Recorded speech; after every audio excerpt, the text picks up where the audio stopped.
Good afternoon. Welcome back. It is Saturday, July 22nd, 2023. We have a few events and a few birthdays to celebrate today. We're going to start off going back to 1984. There's a couple races on this date. Harry Gant won the NASCAR race at Pocono. That was of not really any significance other than you guys know he's my favorite driver.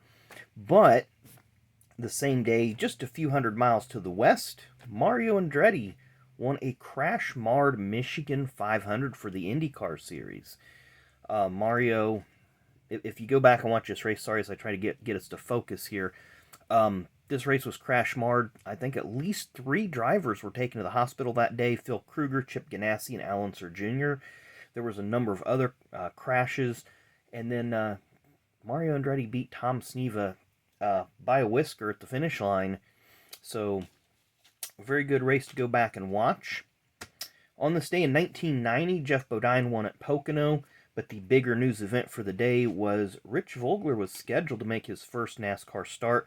Tragically, and I missed it on yesterday's events, but Rich died in a sprint car crash in Salem Speedway here in Indiana the night before. And I totally spaced that out of my mind. But Rich was scheduled to make his first start for Ray and Diane DeWitt. Of course, Ted Musgrave would eventually take over that ride. And then on this date, 1995, Chad Little won the Busch race at Talladega. Again, much like the Michigan 500 that Mario won, this was a wild and wacky race as well. I want to say that Stevie Reeves was taken to the... No, I'm sorry, Robbie Reiser may have been the one taken to the hospital. There was a driver taken to the hospital with a pretty bad concussion. I can't remember if it was Stevie Reeves or Robbie Reiser. But 2 cars flipped in this race. Randy LaJoie in relief for Tommy Houston. And I'm drawing a blank. Ward Burton was the other one that flipped, driving the first time he ever drove a Caterpillar car for Buzz McCall. So anyway, the 3 birthdays we have 4 birthdays. We'll start off in 1944. A driver that I don't have a card for, dirt track ace from the Northeast, Merv Treichler. He's run a handful of Busch races back in the day. But also born on this date in 1944, IndyCar journeyman driver.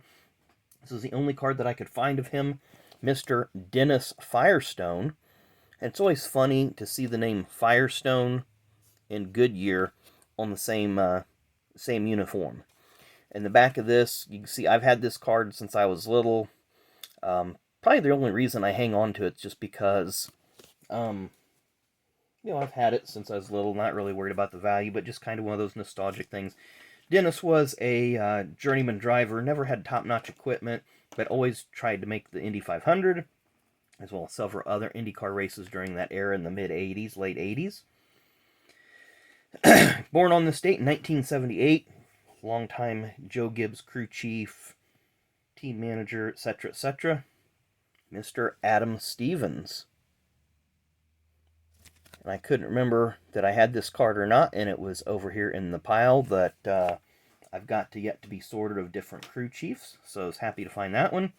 And born on this date in 1980, multiple-time champion and race winner in the IndyCar Series, and this is the only card I had of him that I could find, Scotty D, Scott Dixon. Of course, this is during the Target Chip Ganassi days. Now it's back to Chip Ganassi Racing. I believe it's NTT Data or something like that as their sponsorship.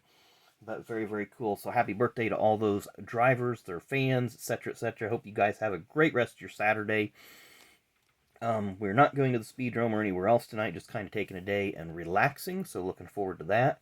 And we will be back down there next Saturday, so hopefully we'll catch some more good racing action. So as always, thanks again for watching, and we will see you tomorrow.